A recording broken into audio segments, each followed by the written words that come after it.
Hey everyone, my name is Victor Dwyer, and this is the Marketing Perspective podcast. And today we have Talal, and his company is called Brand Together. And we're going to go through some predictions of what the e-commerce landscape is going, because it's really important to understand where the future of things are going and where we're headed to, so that way we can understand what to expect in the next couple of years. So Talal's going to give us like an intro of who he is, what his business does, and then we'll start going to like a normal conversation of like predictions of the e-commerce world. So yeah, Talal, tell us a little bit about yourself. Sure. Thank you for having me on the show. Yeah. Uh, my last, I think it'll be the last one of 2021, it's been a fun No. 2021. No, that's fun. So I am, I'm actually speaking to you from Jordan right now. So I'm across the country, or I guess you probably have some viewers that are going to be, or across the world, I mean, but I'm Yeah. sure you have some viewers internationally as well. So it's dark here. So I apologize for the darkness of this room. I don't have my normal setup, but yeah, here I am, and finishing out the year, which was a very fun, I would say, e-commerce year. Not as fun as 2020, but less fun than 2020 year for e-commerce. Yeah. And I think talking about like what it's going to look like in 2022 is going to be pretty interesting.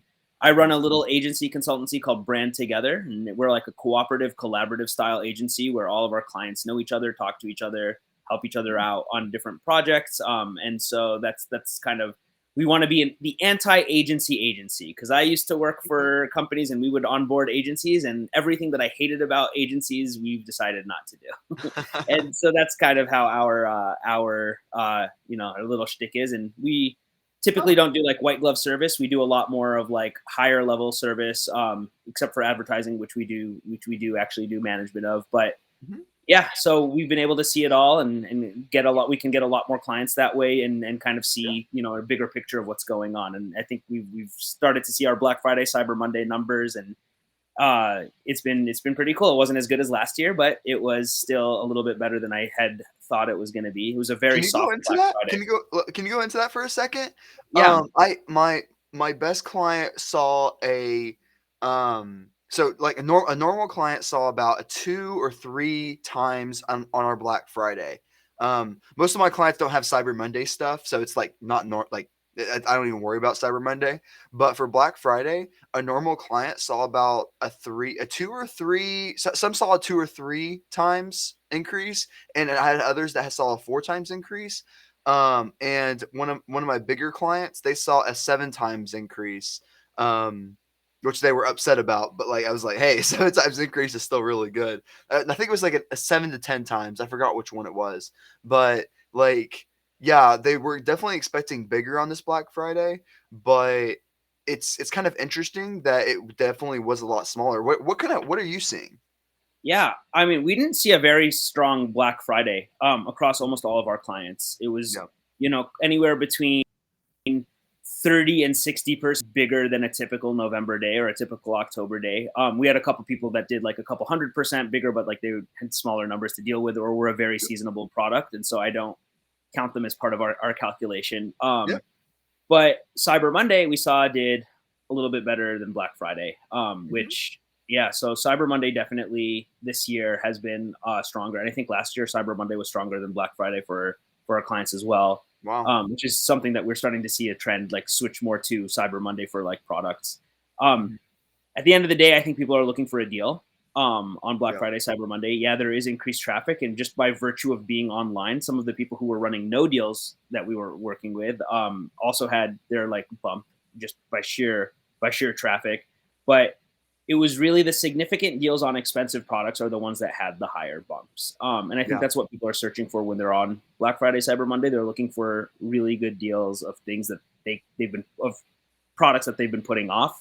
Mhm. So that's why you notice, like in grocery, for example, like next to no bump in grocery. Like people aren't looking for like a cheaper grocery product. Yeah. you know, they want like a camera bag or an appliance. Something that they want to either gift or they want to gift themselves, and just don't and want to kind of. I think there's a lot of psychology that goes on in Black Friday, Cyber Monday, where people feel like they're treating themselves to a deal, Yeah. as opposed to just putting that purchase, whenever it was. One thing that I found interesting as a buyer, and I think it's fairly common, but I never, when I do like a big sales day, like Prime Day, Black Friday, Cyber Monday, and Mhm. you know how when you're checking out on Amazon, they give you kind of the options of like when do you want your product, like the shipping times. So Yeah. it's like next day or 2-day delivery. I always choose the slowest delivery time on Black Friday and Cyber Monday. Really? Um, yeah, because first of all, they always give you like something to do. They always give you like $2 of like Amazon credit, like Amazon Oh digital download. yeah, Yeah, yeah. there's always some good little deal there. And if you do multiple orders, you can kind of stack them. But the other reason why I always do it is because people are pretty unscrupulous with how they set up their sales. And a lot of times you notice the week after Black Friday, Cyber Monday, the sales are even better than on Black Friday, Cyber Monday. True. And so I always put it out further. So that gives me the option to have the better deal, or then to go back and I go and check all of the purchases that I made. And if it's cheaper, I'll just go cancel and then repurchase on the cheaper deal without having to feel like a schmuck for buying the cheaper product. So Yeah. that's the problem with I think that's kind of like the issue with our industry in general, is like there's a lot of like unscrupulous deal making, like when it comes to consumers and messing with the psychology. I'm sure everyone has seen that meme where it's like the price is like 25, 25, 25, and it's like week before Black Friday it's like 45, now 25, and it's like, come on, people. Yeah. Yeah. That's But great. that's not good brand building, right? That's the Amazon seller does things like that. A True. true good brand won't do stuff like that because they know they'll alienate their customers. And like if you're really building a true brand, meaning you're starting to think about your product as being something that you want repeat purchases for, or something that you won't know that you want word of mouth for, like trying to snake another $3 to $5 from your customers, is not going to get you that long term value. And that's fine. That there is a business case to be made for the Amazon seller, right? Someone who's just trying to be a one and done on their whatever Alibaba product that they decided to put together. But if you're sitting there and you're actually wanting to build a brand, you have to really think about like not pissing your customers off. And I think there's a balance in there as well. So, like, if you think about it, what if you discount the heavily on the price of the product? Get them. We call them product.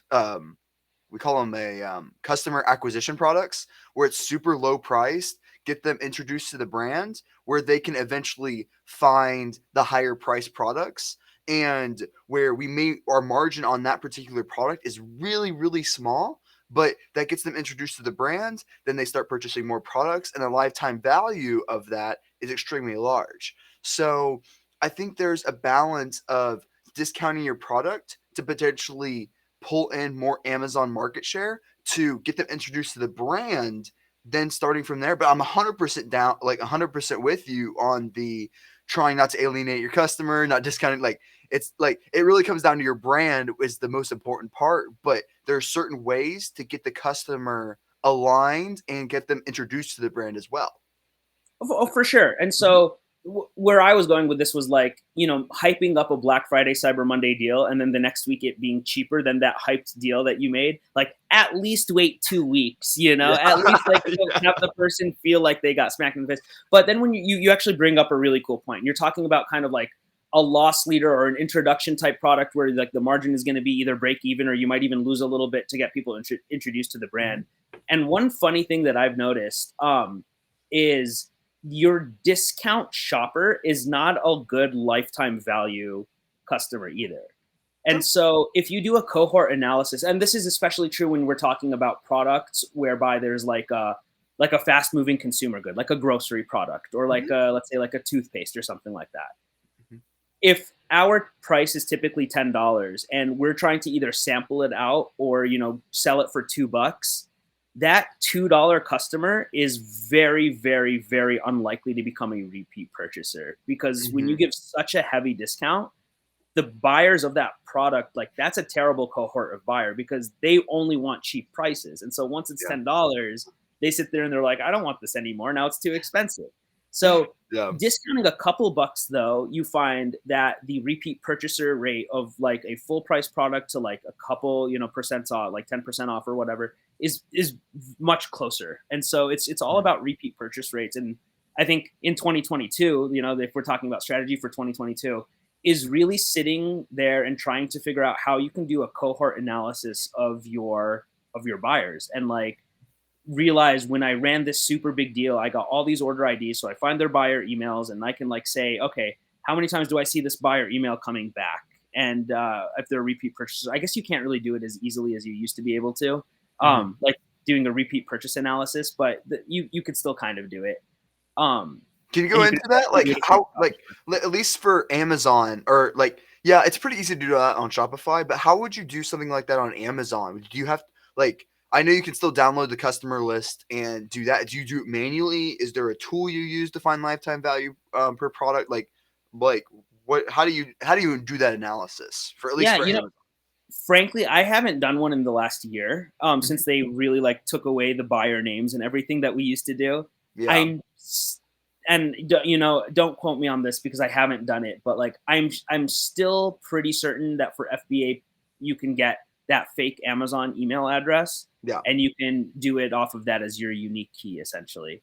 Mhm. Um, but The yeah, only don't problem is that would I be just like haven't a done it. million rows if you Yeah. were to do it like for lifetime value. That'd be a lot of rows. Yeah, no, for sure. But like you do like the value. There's a couple of them. There's like one's called like the recency, frequency, and monetary value cohort analysis. RF I think it was like RFMCV or something like that. Mhm. MV. And it's a really cool way to do a cohort analysis of like groups of customers, and then you follow them throughout their history or throughout the future and see like if they're coming back. But yeah, again, like the people that once 3 or 4 years ago, I was working for an energy drink company, and doing Amazon, and we did a lightning deal on Thanksgiving night, and we did something like insane, like 70% off, and it was featured on Amazon's like front page, and we became the number one energy drink for like the weekend because we just sold a crap ton of this drink. Literally, and we had a repeat purchase rate of over like 45 to 55% regularly. Mhm. The cohort of the people who purchased on that lightning deal was like 17% repurchase rate or 15%. Like no, that was Wow. great. Like we were the number one, and all the vanity metrics that make people, like everyone talks about, BSR. Like who cares about BSR? It's just a vanity metric at the end of the day to tell you that you're doing well. Like the sales number is more important, right? But so we could say that, and like you could show that to people, like, oh look, we were the number one energy drink this weekend. But at the end of the day, none of those people came back, and so like, who Yeah. cares?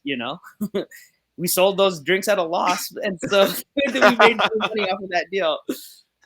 But that's a fascinating conversation because like we've hardly ever talk about repeat purchase rates and like bringing the customer back, but like for the future of everything that's going on, like I think this is like really important to like for at least for the Amazon seller, they're mostly out of the loop when it comes to lifetime value. And I know there are certain tools and certain like dashboards to figure that information out, but I think going forward knowing the lifetime value per product is actually like really important. Like it really is when it comes to like how much to advertise. Like you may go from spending $10,000 a month, but then realize your lifetime value of the customer is triple of what you thought it was. And now that 100% A cost that you're spending, that you're saying, oh, we're not making any money on, then you can go from, oh, we can actually spend probably 150% A costs. And now you Totally. went from spending $10,000 on advertising to maybe 15,000. Yeah, So I think that conversation is fascinating because you might be able to get some more data points to make some more better decisions off of. So for that would be for valuable. sure. Yeah, and so if you want to do it in a way that's like not super convoluted, and you are running enough sponsored brand and like DSP type advertising, they have a metric called new to brand. Um, Oh yeah. and especially the new to brand metrics in terms of like that's how many people have purchased your brand in the last year, I believe is how they define it. Huh. Um, and so when you're looking at a new to brand metric and you are advertising to those people and you're spending a ton of money on DSP ads because like it's really not a great way to advertise profitably Yeah. unless you're doing like a what's it called? Like a very bottom of the funnel type ad type, right? Like a Mhm. retargeting or but if you're doing some top of funnel stuff and you notice that like your ROAS is pretty low Mhm. on the top of funnel, but in the new to brand to metric, that's okay if you know that you have a product that people are purchasing over and over and over again. True. So like learning what your lifetime value, your typical lifetime value is, all of a sudden that 100, like you said, exactly like you said, like that 100% ACOS product, like if you have 4 turns in a year and Yeah. that person's gonna come and buy, your product 4 times, like that's cool. At that point, you have like now a 25% or less, right? Yeah. Not the best math, but like give or Yeah. take a little bit. Yeah. um, yeah, so that's kind of an important, an important metric to be very well aware of. And the other Mhm. thing that people need to be honest with themselves is like, are people really going to purchase my product twice? And so some people are selling something like shelving, or they're going to be selling something that's going to be Yeah. like a one-time only purchase. Yeah. And so at that point, you have to just realize like unless there's like some sort of net promoter value that you have, like people then go and then tell their friends about it, and like that's kind of really hard to measure. But Yeah. unless you have a product that is like that, it's really difficult to justify spending more than you're bringing in Yeah. when it comes to advertising or any sort of marketing expenditure in that case. Yeah, that's true. You do have to make sure it's actually a repeatable product, but a lot of that, at least a lot of my clients have repeatable products, so it's pretty nice. And then you can like start looking at the subscribe and save data that Oh yeah, that's Amazon the other gives thing that you. you get a good column for. Yeah. Yeah. And I have some clients that like literally 40% of their sales come from Subscribe subscribe to and it. Yeah. save. So it's a big deal if you're in like in that space where people like to subscribe and get it to their door. So it's a big deal sometimes if you have those repeatable products. Oh, It's interesting. 100%. So Yeah. yeah. And then like going to 2022 and some years beyond that, what what are you going to see? What do you think that is going to happen in the e-commerce space that is different from where it is right now? Where do you see it going, and how do you see it changing from how should sellers adapt to those new changes, and how do you see it kind of where do you think it's going? So I think like it's very clear that e-commerce is here to stay, right? A lot of the slower moving legacy companies are starting to jump into e-commerce more and more. And so we're Yep. talking about like the big conglomerates, like the P&Gs and like the big beverage companies of the world, who for the many years have very very traditional retail channels, and then their retail wholesale partners were the ones that would put their products online. Now Mhm. you're seeing that they're going directly to the channels themselves, and they're building out their own channels. And so Yep. that's one big thing that I think that you're going to start to see more and more of. I think it's going to have some sort of so remember the whole cut the cord, people cutting cable Oh yeah. Yeah. 10 years Yeah. ago, right? When Hulu and Netflix were just starting to get big. And then you had Amazon Prime and Hulu and Netflix. And that was basically, you had those three and you had basically everything, right? And then Yep. the premium channels, the HBOs and the Showtime. Now you have the Peacock Network and Paramount Plus and Nickelodeon and blah, blah, blah, and Disney Plus and etc. And so it's now becoming cable again, right? Just by another name. Like now you're spending as much as you used to spend on cable. And you're like, I don't want any of this. I just want and so I think we're going to start to see that with e-commerce. So you're going to start to see a lot more bifurcation of people's, getting their stuff onto their own channels. Again, like what I said, like with the P&Gs and the STJs and the Pepsis and like the Cokes of the world are going to start to sell their stuff more online, where they're allowed to. And that's one big thing that we're going to start to see happen for sure. I also think that grocery stores are starting to get more and more starting their own like online versions as well. And so that's like either white labeling that through Instacart or going at it alone. When they go at it alone, it barely ever works. So I think most of it is going to be like Instacart and the Shipt, or at least the white labeled version of that. You notice that a lot in Texas now. So like Instacart had, if anyone is listening from Texas, like knows HEB, which is one of the largest grocery chains in Texas, if not the largest grocery chain in Texas. And they were using Instacart for the longest period of time. And then all of a sudden they're like, you know what, we're going to do our own one, and now have their own one. And it actually works pretty well. And I think you're going to start to notice more people start to want to take control of their channels. And it totally makes sense, right? We sit here on as Amazon sellers, if the Amazon sellers who are listening to this, and are at the whims of like some faceless bot that gets things wrong more times than it gets things right. Yeah. We have millions of sellers. A lot of them are unscrupulous. So I understand it from Amazon's perspective of them being able to have more false positive, or I guess false negatives. It doesn't matter for them because at the end of the day, you know, who cares? It's like a couple $1,000,000 here and there, but Yeah. but it's everything, right? For the seller, it's literally anywhere between 30 and 100% of their revenues are coming from Amazon. Yeah. True. And so, that balance of power is so outside of the brands and the manufacturer's control, and like to the point where you almost have to start taking care of yourself. And by that I mean like really start investing in the brand, in your Shopify or your big commerce or native channel of choice. Diversification. I think Walmart's going to start to make some plays. Unfortunately, the Walmart system, all Walmart has to do, I hope there's a Walmart person listening, but literally all Walmart.com has to do is say, why are everyone pissed off with Amazon? And then change. And instead they don't. They're like, oh, everyone hates it on Walmart, on Amazon. Why don't they just hate it here more? But like Walmart could kill Amazon if they just were smart and had the foresight enough to be like, our systems are terrible. Like, why don't we make them better than Amazon? And why don't we become more friendly than Amazon? Now, it's in Walmart's DNA to be terrible to their suppliers, right? 20, 30 years ago, we all know this. Like, Walmart is not a good partner to have ever. And then, like, Walmart has put tons of businesses almost out of business by just merely signing a supplier agreement with them. And so, like, that's the big thing to watch out for, is like these big groups are not on your side. So like you could diversify with them in case one shuts you down, and then you have the other one back up. But the only way that you're ever going to be truly in control of your own destiny is if you start building your own brand and your own website. True.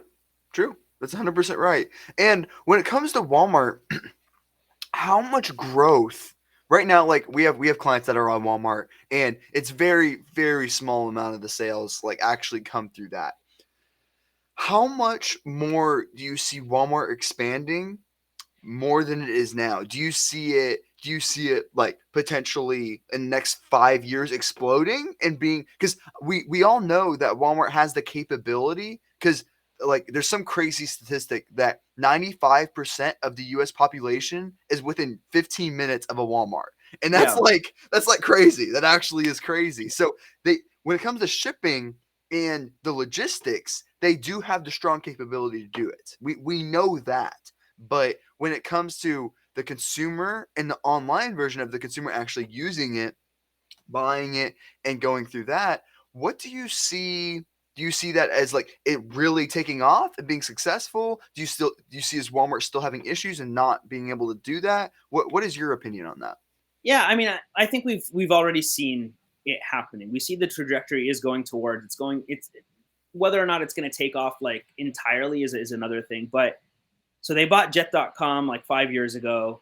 That was a spectacular flop. And then they folded in Jet.com to Walmart.com, and now it's just all Walmart.com. And a lot of the Jet.com people are still there, but I think like the talent pool of the Jet.com was really, really low. And I don't know. Like, I mean, if I had billions of dollars, I would not have invested in it. Yeah. So, but whatever. That's the thing. They have billions of dollars, that they could invest in stuff. Now, the Walmart fulfillment center, like Walmart super centers as a fulfillment center, I feel like people are overplaying that portion of it. And the reason being is like a Walmart super center is built to sell groceries and like light electronics, right? It's not really built to house, Joe Schmo's Alibaba product. Yeah. I mean, if you've been to those back rooms, I've been to those back rooms because I worked in retail, and like they're not, there's not room in those back rooms in those for everything. It's a whole different thing to have a fully automated, 150,000 square foot Amazon fulfillment center, more so than it is like a Walmart super center, of just like a grocery, and essentially like a super grocery store, right? Or a super, what would you call Walmart at? Like a big box retailer. Yeah. So unless they're able to retrofit and kind of really figure out like, how they're going to move those people's third-party products around, I just don't see like that being their big strong suit. But, True. I could be wrong. Like they do have the logistics down to like of getting a lot of product within their stores. So like maybe the back rooms may not be the point, but they are able to go like the the go and shop where they like go and shop for you and they like bring all the stuff, all the groceries over to and drive it over to your house. I forgot what it's called. It's some Amazon service. But Fresh, that what's it called? Amazon Fresh. Fresh, maybe, yeah. Where they like you pick out all the stuff and they drive it to your house, something like that, within like 2 hours. Yeah, so they had Prime now, and now they have like they still have Amazon Fresh that you can get within a couple hours. Mhm. Yeah, like just like Yeah, something like that, like where because the customer really likes the speed of things, like getting things really fast, and Amazon could really almost never do 2 hour shipping unless they do something like crazy. But Walmart actually has the capability to do that, which is a huge advantage rather than Amazon because they're able to actually shop for the customer, put it in a car, and then drive it to them within 2 hours. That's kind of interesting. yeah, and I think that's going to work with like Walmart products more so than it's going to work with like our products. And by Sure. our, I Yeah. mean Yeah. You're right. because You're again, right. you have to distribute your products across all of those, True. those super centers, and we're talking about like I think 8,000 Walmart super centers in the United States, some ridiculous number like that. Yeah. Like Yeah. no one has that much inventory, like generally, and Yeah. so that's I think that's kind of like that's the big that's the big thing. Like for the products that are already sold in Walmart retail, for sure, like that's going to start to become more of a thing. But let's not, let's like not pretend that that's really a huge driver of stuff. True. And yeah, True. Yes. Yeah. That makes sense. So what else? What else do you see happening? I kind of cut you off midway. What else do you kind of see happening in 2022 and all like the future years with e-commerce and everything else there? um, I think we really need to figure out this whole supply chain issue, Yeah, right? that would be important. Yeah. I think it was kind of a really big wake up call, and people are finally starting to wake up to like China's not the end all be all place to get your product. So I think you're going to start to see a lot more diversification in supply chain. People are going to start to be more open minded and looking for and actually being like more, yeah, I would say open minded and like more proactive in looking for different chains. I think people were just getting a little lazy jumping on Alibaba or whatever and going, and figuring out what they're going to get made. Yeah. So hopefully that means more people are going to start to visit more factories around, Mexico and Canada and India and look at different countries out there. Yeah, so that's one of the bigger things. Really, really proves that we need infrastructure, right? So like Yeah. the US actually has really bad infrastructure. So like the infrastructure bill hopefully should really help out with that, like Yeah. starting to like modernize our ports and our highway systems and I don't know, like automation is hopefully going to be much better, the technology in general in the next 5 years. So I don't want to say 2022 in general. I think like we have to look 5 to 10 years in the future, but Mhm. automation when it comes to port automation and self-driving trucks and ways that we can start to get products moved in and out of warehouses faster and more efficiently and more accurately, I think is the other big issue. So Yeah. these are all these kind of like, you know, not really eye-opening things that I'm talking about. I think this is all like the normal, like sort of, yeah, of course, this is where we're going to be headed to. But this year has really proven to a lot of people that there are major, major constraints in what we currently have. Yeah. And then from both a public standpoint and a private standpoint. So like from the ports all the way down to like Amazon's fulfillment centers and not being able to handle our sales this year. That's true. That's true. And like I think it's really important in the future to like I think COVID really showed us that having a 3PL strategy is like critical. That you can't just have all your inventory like in Amazon, having all your inventory in one place because if Amazon goes through another inventory restriction, restock limits, or like all of a sudden all your thing gets suspended and you can't then all your entire business shuts down. Like I think having a 3PL strategy like anywhere is just a smart move so that way you're not limited by if you do get suspended or things anything else, because I've literally seen Amazon suspend just the FBA listing, but kept the 3PL listing live. So we actually never got suspended because they just they just banned the FBA listing, so it ended up working. But Yeah. it's like important to have that in place, because if you didn't, you would lose a lot of sales. So it's Yeah. important. No, I mean that totally happens. We had the exact same thing happen for a product of ours that was like all of the stuff they thought at FBA was expired, even though it wasn't. So they just banned the expired listing Yeah. or like the FBA listing. But if it wasn't for having the merchant fulfilled part of that not being blocked, like that would have been a really terrible Q4. You know, while we Yeah, whatever.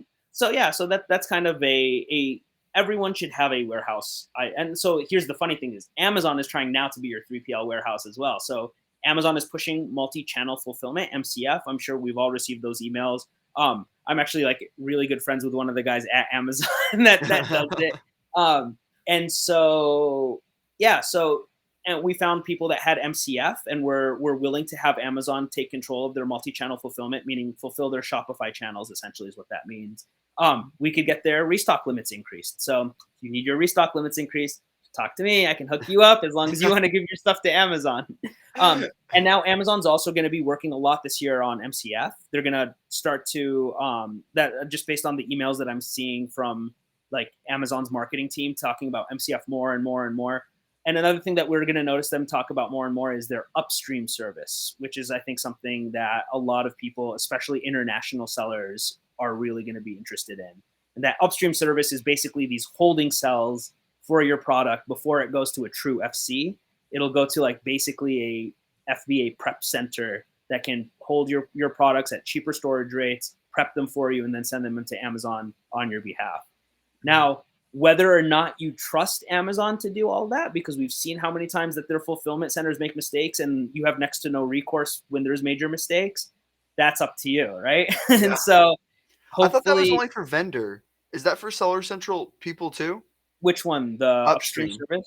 Yeah. I have a feeling it's going to start to open up. I mean, it just Mhm. makes sense Yeah. just based on whenever they pilot a program, it's eventually going to make its way to Sure. third party.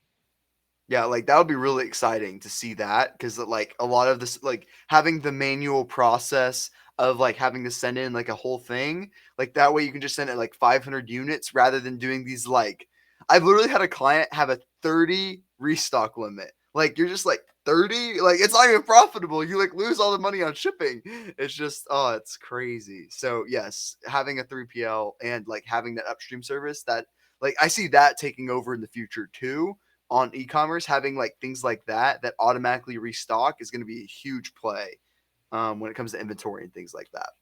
Yeah, I mean, they have all the data, so they're gonna know if they can get your stuff from your 3PL, and by your 3PL, I mean their 3PL to their fulfillment centers, Mm-hmm. and can hold it for you at a cheaper storage rate, and it doesn't affect your inventory limits and stuff like that. Like that sounds like the no-brainer approach. So Yeah. I don't know if they're gonna ever give it to sellers this year or next year or whenever, but Mm-hmm. the fact that it's being a piloted program right now and we're seeing emails about upstream service come from the Amazon marketing team, it means it's eventually going to make its way to us. Yeah. And I'm curious, what is Amazon's incentive for the multi-channel fulfillment? Do they just want to control everything? Because like they're so like bogged down with like fulfillment stuff. Like I would think they would prioritize everything Amazon right now when it comes to fulfillment stuff. And I'm surprised they're even trying to push multi-channel fulfillment, because they're having trouble fulfilling Amazon stuff, much less like multi-channel. So like what is their incentive? Why do you think they're pushing that? It beats me, man. Yeah, it doesn't it doesn't make sense to me. unless it truly is all about controlling like all of the logistics chain, like being the entire, the entire supply Shipping. chain, right? Yeah, Like, right. Yeah, really, yeah. the entire supply chain of shipping. Yeah, Yeah. I mean, we're hearing about them now building their own containers, right? Because of the container glut and like doing their own, getting more and more of their own freight. Like you're going to see Amazon Freight enter shipping much more. So instead of using third party, I think that they're going to have big ass Amazon boats, right? Hopefully they don't Amazon, get Jeff stuck in the Bezos. Nile, or not the Nile. What was it in the Suez Canal?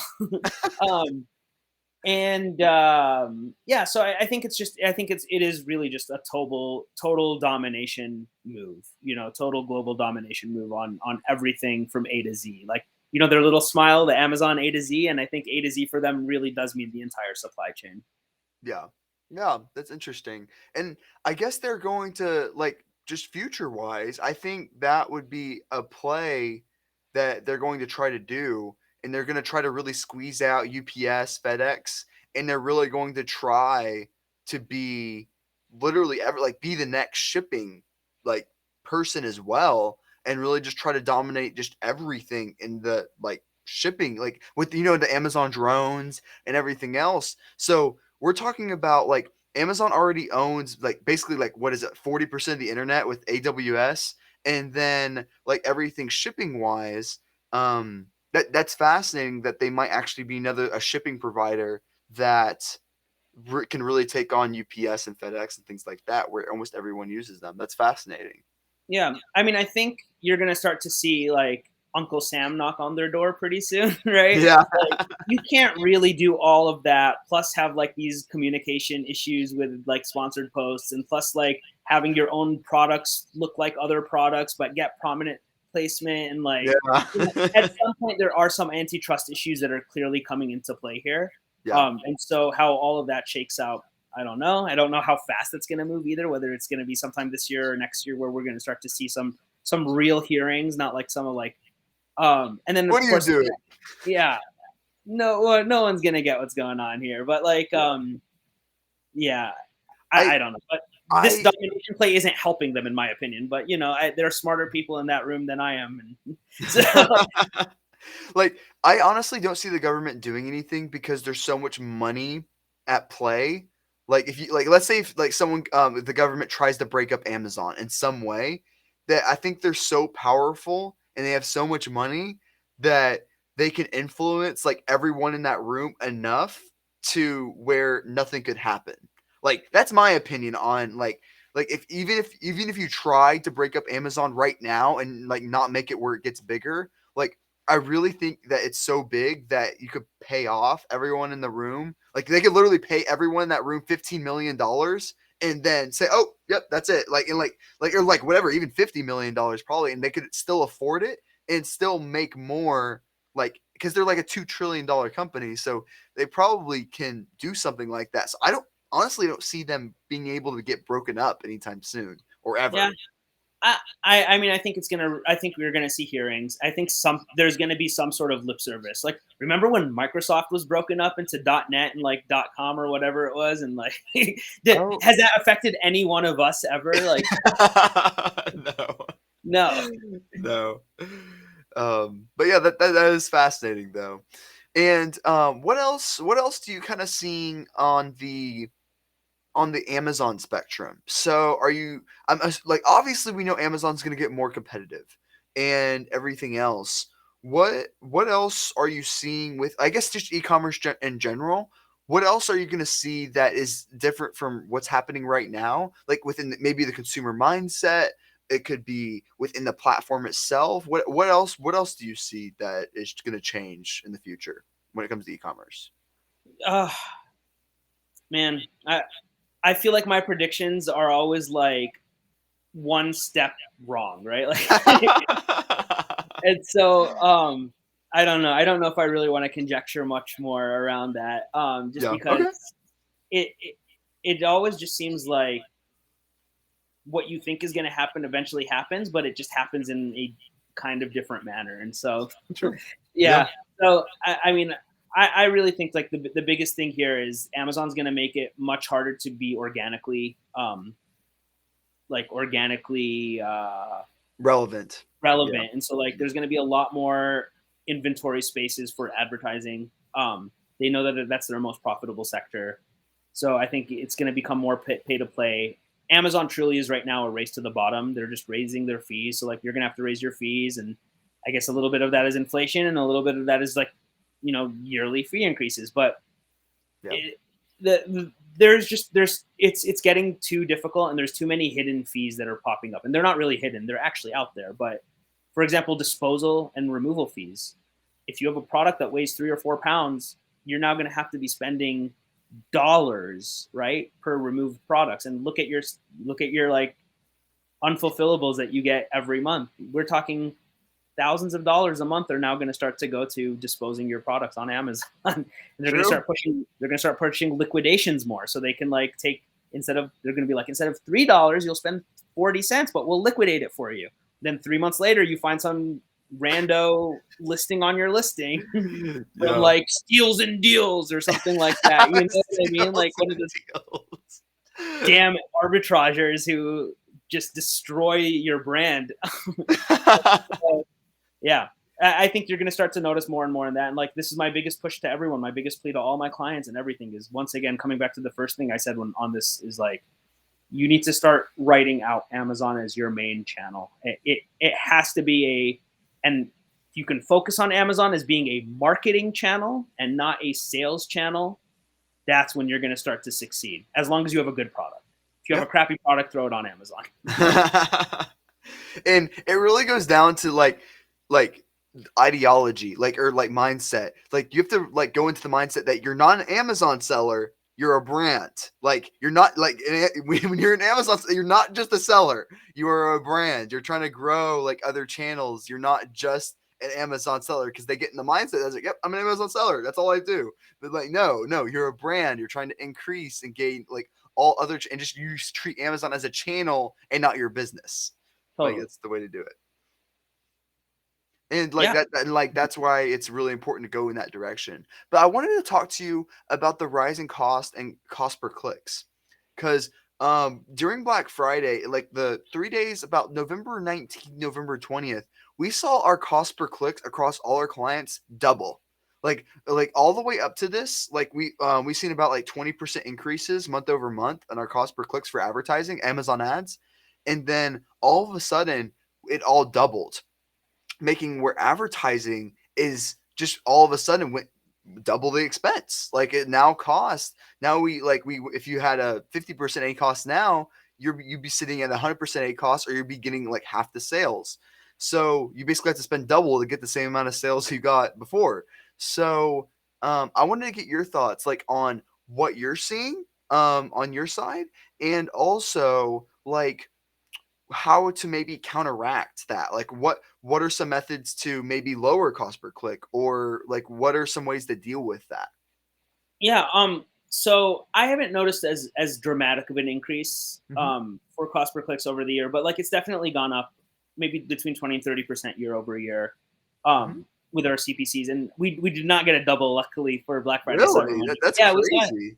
we saw it pretty close. I would say maybe like a 20, again, maybe the 20-30% over that 20 to 30% increase. So like, not quite double. But another big thing that we do is we try to control for cost per click a lot. And at some point you have to come up with like whether or not you're trying to sell for the sake of selling, or if you're selling for the sake of making money. And both strategies are legitimate depending on what your business objectives and your business goals are. True. And if you're selling to sell, you'll notice that a lot more with companies who are trying to just like, sell their business. Well, I mean, you want to be a little bit more profitable in that case, but like selling to sell for like people who are, backed by investors, and they have these revenue targets that they have to hit. And like, they're like, oh, we have investor money, and like, they don't really care about profitability just yet. So we just want to keep gaining market share, keep getting sales. I'm like, okay, we'll do it. I really don't want to, but we'll do it. And then there's the other ones who are very, very strict on like, we need to hit these tacos targets. And so like, I don't really believe in ACOS. It's ROAS, ACOS, like whatever. That's not, I don't believe in it. It's a good way to like see some sort of return number. But at the end of the day, you have a blended tacos number, or ACOTS, I think is a better name for it, right? Yeah. Advertising cost of total sales. That number is the be all end all for your marketing expenditures, or at least your advertising expenditures on Amazon. That's the amount of margin that you're willing to give up for your product, for advertising.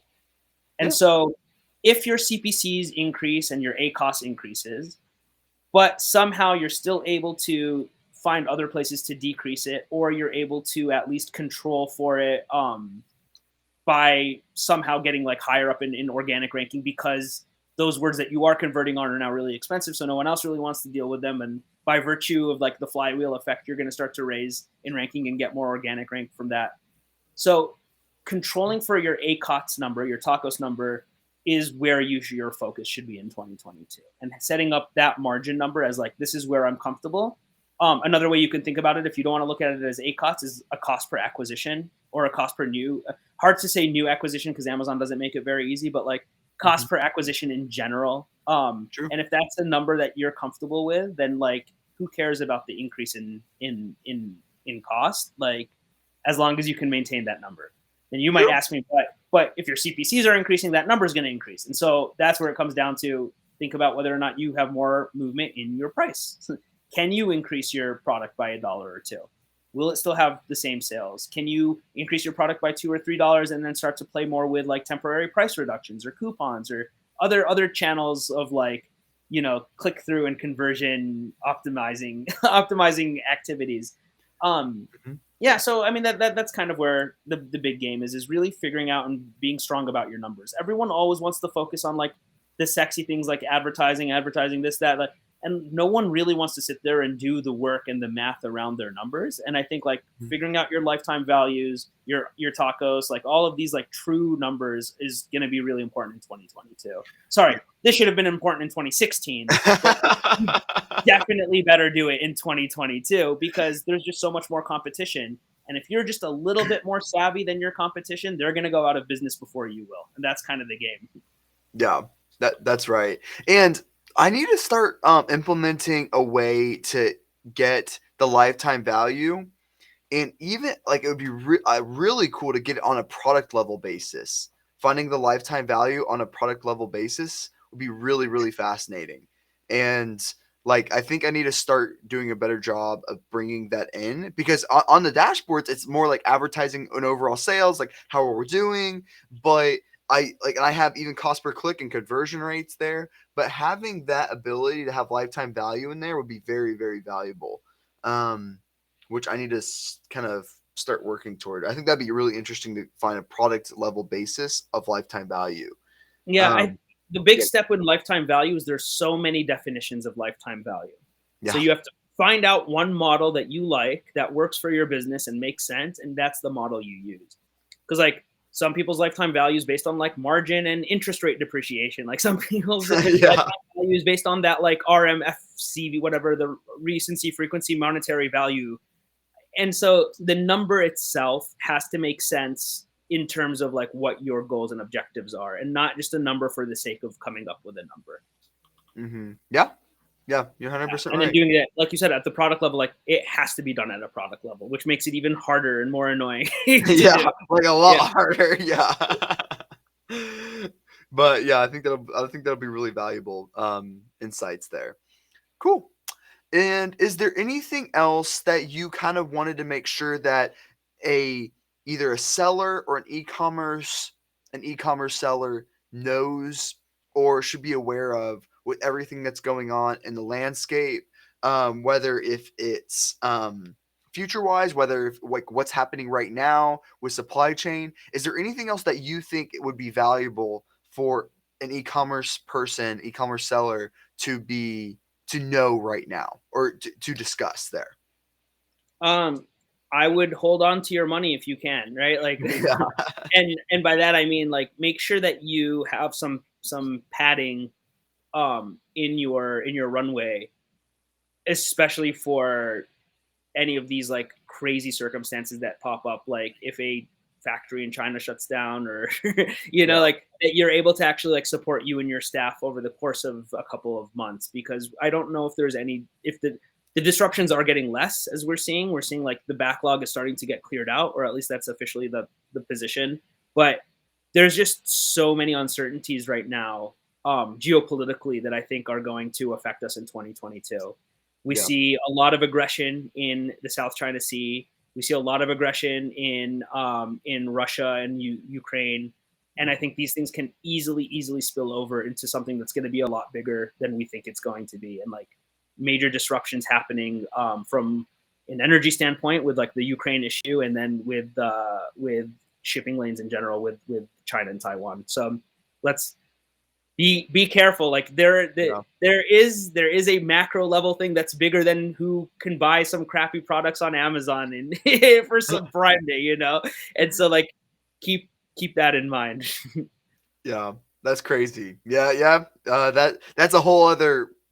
That's like outside of e-commerce. That's like world, Yeah, like future world war. It's a little bit different, but yeah. yes, if you're in the gun space or like bullets, you're perfect. You're wanting that. Yeah, I mean, but I don't know if anything's gonna become like super major or scary. Like Yeah, I don't think anyone in the world really has appetite for a major war right now. true. But we fight lots of small little proxy type battles all the time, which affect people very meaningfully, right? In those regions. And unfortunately, the larger cascading effects that happen from those issues will affect our day to day supply chains and logistics in general. And Yeah, yeah, things are getting expensive. Like, and yeah, I don't think that we have an end in sight, frankly, right now. So just be careful with your money. Don't do crazy expenditures that you don't need.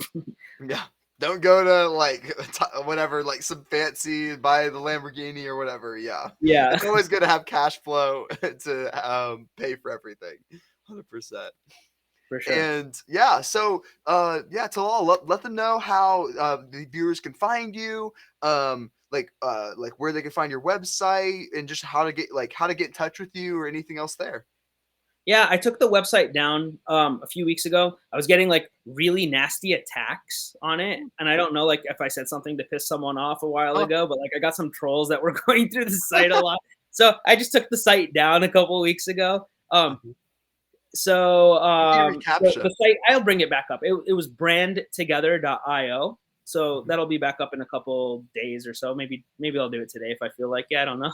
um, so brandtogether.io. And you can find me on LinkedIn, Talal Asad, TALALASAD. Cool. Yeah, that's great. That's great.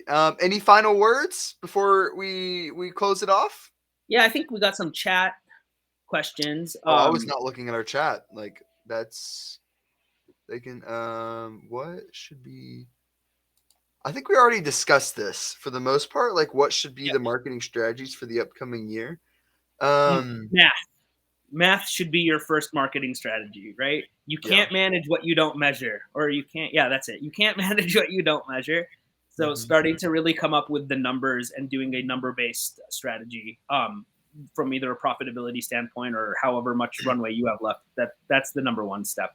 And I think it's critical that you have an actionable dashboard, not like a dashboard that has all these numbers that you don't know what it means. That dashboard is useless to you. It's not even worth looking at. But like having an actionable dashboard that you can analyze and say, okay, this is what's happening within my business. I need to increase spend. I need to decrease spend, or like something that you say. You look at the dashboard and say, okay, this is what I need to do with this type of data. And a lot of Amazon sellers don't have that because Amazon scatters everything around. They put it in 10 different spots, 20 different spots. They have to download the reports, and it's really difficult to get it all in one dashboard. But there are certain ways you can still do it and actually develop it to where it's actually actionable and making it where you can like make a lot of really informed decisions off of it. But it all starts with you first have to look at the data. So that's a really important thing in there, actually having a good dashboard so Yeah, that we know you can use if you want a free dashboard. It's a little slow, and you still have to pull the data unless you get the API credentials, or and even then, I wouldn't deal with that unless you really know what you're doing. But you can use Google Data Studio. Like right now, I'm looking at our Cyber Monday, Black Friday dashboard that we pulled for all the clients, and it's obfuscated, and like I can send this to all of our clients because they all have a company ID that only they know. that. And Yeah. so they can look at themselves compared to everybody else without divulging who everybody else's data is, and then they could see like what their average, what their tacos was over, you know, the 4-day Black Friday Cyber Monday period compared to the benchmark and etc. So Google Data Studio, there's kind of a learning curve on it right now. I hired an intern, computer science major from Duke, and he's he's putting it all together for me right now. And so that's one thing that I think is a a good That kind of dashboard solution. that's what I use for everything. Google Data Studio. I learned Yeah. it like two or 3 years ago, and I used it ever since. So Yeah. it's great. It makes it where it's super easy to pull everything in, and the integrations on it are awesome. And it integrates with Google Sheets, which I use religiously, so it makes Yeah. it really easy. Cool. So, but yeah, that's basically it when it comes to the questions. But yeah, like feel free. If you ever have any more questions for Talal, you'll feel free to message him directly or anything else like that. And thank you for everyone for watching. And this was the Victor Dwyer Marketing Perspective podcast. And if you ever want to watch more, follow it. And thanks, guys, for watching. Thank you, Talal, for Cool. hopping on. Yeah. You can also email me at talal@brandtogether.io as well. Perfect. Yep. Go message Thank you him. so much He for knows what he's having me. talking about. He Thank you does. so much for Thanks, having me. guys. Bye.